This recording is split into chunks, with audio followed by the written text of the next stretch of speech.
And who is the name you have tattooed with the bunny rabbit? What is that all about? Where am I? On your neck. Who is that on your neck tattoo? This? Yeah. That's my big mama. Did the judge just say, what's going to be on his tombstone is loser? This isn't a roast session, it's court. And that tone. It tells you this judge isn't just handing out sentences. She's handing out life lessons with a side of fire. You mean the mother of your child? Yes, ma'am. All right. Do you have your child's name tattooed on your body? Yes, ma'am. And who else's name do you have tattooed on your body? Mom. All right. My son. Yes. And are you still with the mother of your child? Really, if you're going to do name tattoos on your body, probably the only safe bet are children and mothers. Although I'm reading in the police report where your mother kicked you. All right, probation, no application. All right, counsel, have you received all the discovery in this case and did you review it with your client? Yes, Your Honor. Court will find that the state is in compliance with discovery. Mr. Mercado, I'm going to show you what's entitled True Bill of Indictment. Did you review that with your attorney? Did you understand it? Yes. Counsel, do you waive the reading of the indictment? Yes, Your Honor. State, are you proceeding? A second-degree felony assault with a finding of family violence isn't just courtroom language. It means no guns, no custody rights, and a lifelong mark on your record. This isn't just about jail time. It's about everything that follows you after. Proceeding on the indictment as presented? Your Honor, we're proceeding as to count one, waiving and abandoning all of the counts. And are you proceeding on the repeater? No, Your Honor. Any objection? No, Your Honor. Mr. Mercado, I'm showing you what's entitled Court Admonishments and Defendant's Waivers and Affidavit of Admonitions. Did you review this document with your attorney? Did you understand it? Did you sign it in all the appropriate places? Yes, ma'am.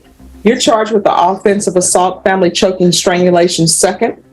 That's a second-degree felony. The range of punishment is anywhere from 2 to 20 years in prison and up to a $10,000 fine. Did you understand? Yes, ma'am.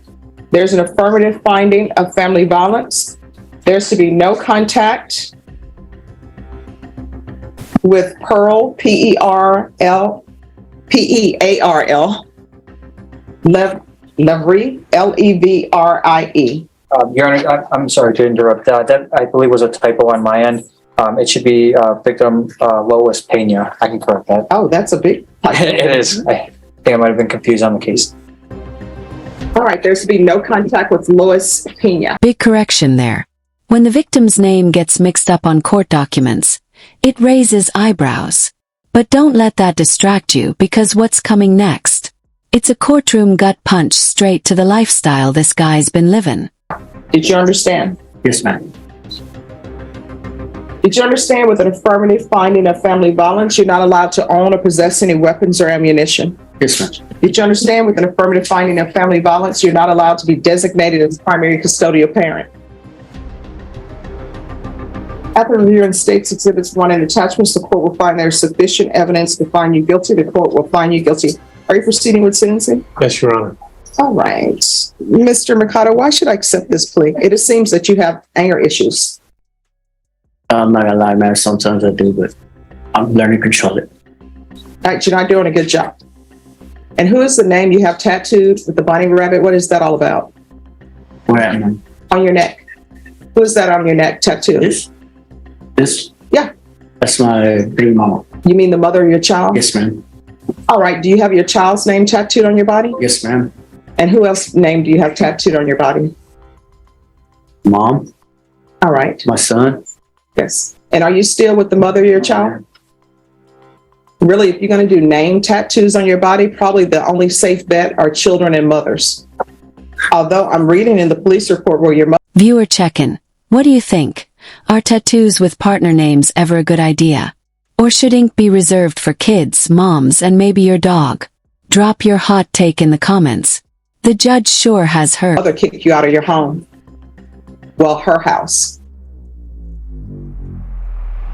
That's yes. Yes, Is ma'am. that true? Yes, ma'am. So you ended up at the complainant's house and you all had only been dating for a month. I don't know why she would move you into her house and you all only been dating for a month. And do you realize that on this day, you ruined her child's date for that day? Because she took her phone to the mother. That's what it says in here. And then you wanted to scroll through the call list to see if she was cheating. Ma'am, nothing like that, ma'am.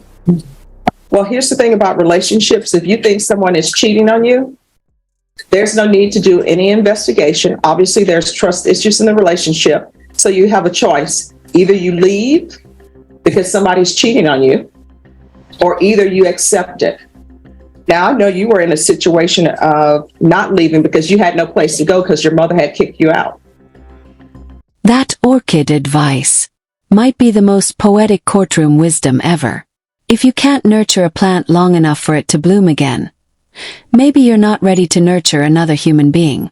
Savage, sensible, absolute. Ma'am, I had places to go, ma'am, and it did not happen like that. Right.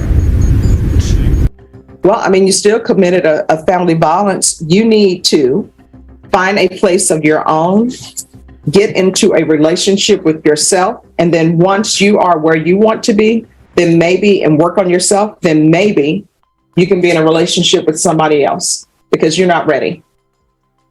It's the truth of the matter. You need to get your own place. And I always tell people to get an orchid. And you know why I say get an orchid? I take these cases seriously, but for relationships, an orchid is a good plant to have. You know why? Because when you get them from the store, they have all the flowers on them. They're beautiful. They're great. And you get them home, and then the blooms fall off and you can't get the bloom again. And orchids, you got to put them in the right amount of sunlight, water them the right way. You need not be in a relationship until you can get an orchid and get it to bloom again, because orchids take patience. Do you understand? Yes, ma'am. All right. And I know you have attitude with me, but I'm telling you the truth. When you move in with somebody and it's not your place, you really don't have a place to call home. I'm going to find you guilty, sentence you to 7 years in the prison, give you credit for any time served, take in consideration County Court Cause number 691509. There's an affirmative finding of family violence. There's to be no contact with Lois. You understand? Yes, ma'am. Showing you what's entitled Trial Court Certification of Defendant's Rights to Appeal. Did you review that with your attorney? Did you understand it? And did you sign it? Yes, ma'am. Because this is a plea bargain agreement, because I followed your plea bargaining agreement, and because you waived your right to appeal, you do not have the court's permission to appeal. Because this is an affirmative finding of family violence, because it's a felony conviction, you're not allowed to own any weapons or ammunition. If you have a question of what a weapon and ammunition is, you'll need to speak to an attorney. Do you understand? Yes, ma'am. All right, good luck to you. We can go off record. How many children do you have? 3, ma'am. What are they, boys, girls? 2 girls, 1 boy. All right, how old are they? 18, 15, and 9. All right, 15-year-old girl or boy? Girl. 9-year-old girl or boy? Boy.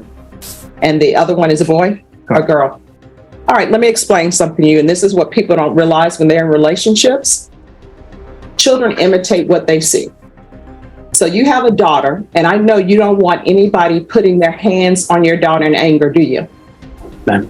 Let me just tell you, with girls, when they see their father, who they think loves their mother, do that, they assume that's the way you show love. So they end up in a relationship with somebody who's just like you, who will put their hands on them, and you'll be all upset. And boys, when they see their father doing that, they will think, oh, this is how we show love. And they may end up with somebody who has a father or a brother or somebody who's not going to tolerate that.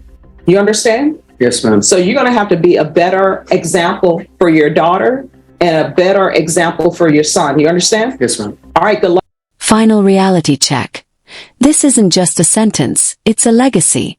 What your kids see is what they learn. This judge is dropping psychological truth bombs on generational cycles. And it's something every parent needs to hear.